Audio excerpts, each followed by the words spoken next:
C'est une bonne nouvelle parce qu'il y a longtemps que ça n'était pas arrivé. Le SCO a réussi du premier coup son examen de passage devant la DNCG, l'autorité de contrôle des clubs. Le président Willy Bernard et son manager général Olivier Picu ont présenté hier un budget assaini.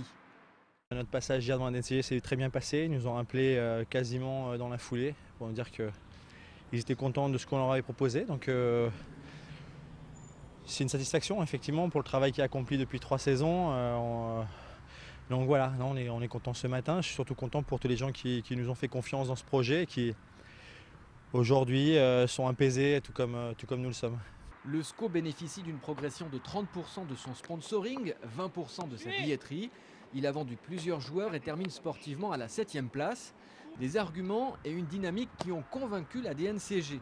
Cette nouvelle permet au SCO de préparer sereinement la saison à venir. Ça va le changer. Les dernières années, le spectre de la relégation administrative était à chaque fois le feuilleton de l'été. On va commencer.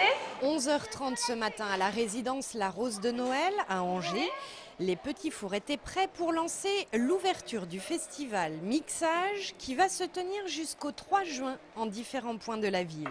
Mixage, c'est une opération qui, tout au long de l'année, vise à se faire rencontrer les âges et les cultures. Et donc il y a le festival qui est un temps de valorisation de ces actions-là, mais il y a le mixage tout au long de l'année. Et par exemple, dans cette résidence du quartier de Belle-Beille, avec l'opération Petit Hoquet et Grand Gourmet, qui depuis 8 ans déjà réunit enfants et personnes âgées autour de la transmission de recettes de grand-mère, mais aussi de l'apprentissage de la cuisine actuelle. Finalement, Mixage, c'est surtout une occasion de favoriser le vivre ensemble, la solidarité, et ça a l'air de plaire. Ah oui, certainement. Oui, ça nous enlève beaucoup de monotonie dans notre résidence. Oui, très sympa. Pourquoi? Parce que déjà c'est une fête et que les fêtes, moi j'en ai pas trop beaucoup.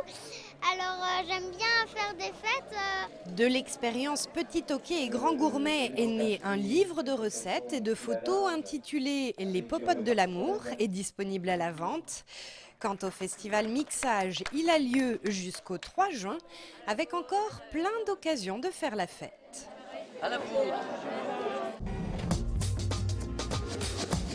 Comme vous pouvez le voir autour de moi, c'est une très forte émulation qui a lieu au Théâtre Le Quai, dont on est très fiers. Ne vous fiez pas aux apparences, ces artistes sont en pleine séance de travail.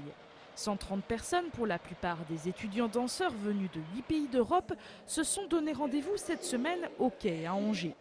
Schools e-Schools, c'est le nom de la manifestation, est une première organisée par le Centre national de danse contemporaine, le CNDC d'Angers.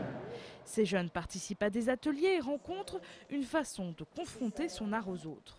L'idée, c'était de réunir des formations en danse contemporaine en Europe qui représentent un paysage artistique et pédagogique assez divers. Des formations de danse contemporaine, des formations aussi de classique. Voilà, de réunir pour un temps d'échange de pratiques aussi et d'échange d'esthétique. Une partie de ce travail est ouverte au public gratuitement.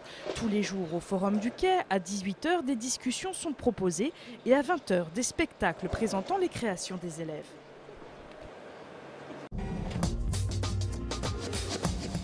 Le samedi 27 juin, ça ne sera pas carnaval autour du château d'Angers, mais il faut se préparer à vivre une grande journée médiévale pour fêter les 600 ans du roi René. Animation et déambulation dans les rues sont prévues en costume. Et justement, la réalisation de ces pièces d'époque a été confiée aux différents quartiers de la ville. Ici, à la Maison pour tous de Montplaisir, on coud, coupe et surpique. C'est une robe que les dames de cour portaient en 1409. En fait, on s'est inspiré d'un très beau portrait de Petrus Christus de l'époque. Ce portrait, le voici. C'est une styliste venue spécialement du Mans qui coordonne la réalisation des dizaines de tenues différentes qui vont habiller écuyers, cuisiniers ou encore dames de compagnie.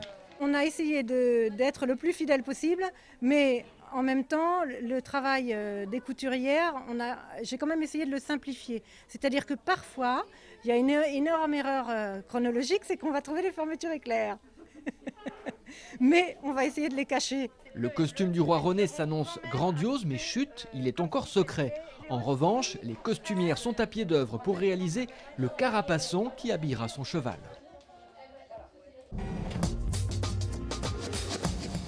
Ils ne sont pas champions mais ils terminent parfaitement leur saison. Hier soir, les joueurs de la Vaillante se sont imposés à Levallois pour l'ultime match de la saison de Pro A. Ils terminent donc deuxième du championnat derrière Hennebont pour la seconde année consécutive. Du même coup, ils sont assurés de jouer la Ligue des Champions la saison prochaine. Le bilan est donc très satisfaisant.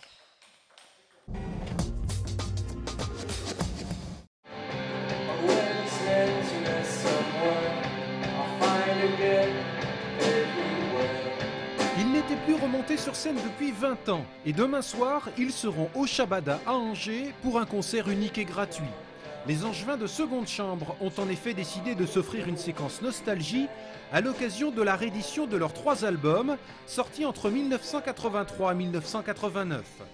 Et pour ce concert, il a fallu se replonger dans un répertoire qu'ils n'avaient plus pratiqué depuis de longues années. C'est très dur, bizarrement. C'est très facile à jouer, mais en même temps, c'est très dur de se remettre dedans. Puis seconde chambre, c'est pas qu'une suite d'accords ou une suite de machins. C'est un état d'esprit quand même. Il y a une grande part d'improvisation dans ce qu'on fait. On a toujours fait ça. Donc l'impro, c'est soit très bon, soit très mauvais. On a fait souvent du très mauvais. On a fait des fois du très bon. Il fallait être là quand c'était très bon. Voilà. J'espère que demain, ça sera très bon. Au début des années 80, Seconde Chambre fut le tout premier groupe de rock angevin à sortir un disque qui aura une audience nationale. Les magazines spécialisés comme Best s'intéressèrent également de très près à cette formation. Une formation à qui le Shabada a donc décidé de rendre hommage. Le concert est gratuit pour permettre à tous ceux qui connaissent et à tous ceux surtout qui ne connaissent pas Seconde Chambre de venir les voir jouer live. Donc évidemment, toutes les jeunes pousses du rock angevin et des autres musiques d'Angers sont évidemment conviées à ce concert parce que voilà, c'est un pan de l'histoire, un pan majeur de l'histoire de la musique à Angers. Donc oui, on est là pour qu'il y ait à la fois des gamins et des ancêtres forcément. Les ancêtres et les gamins sont donc attendus demain soir à partir de 18h30 au Shabada.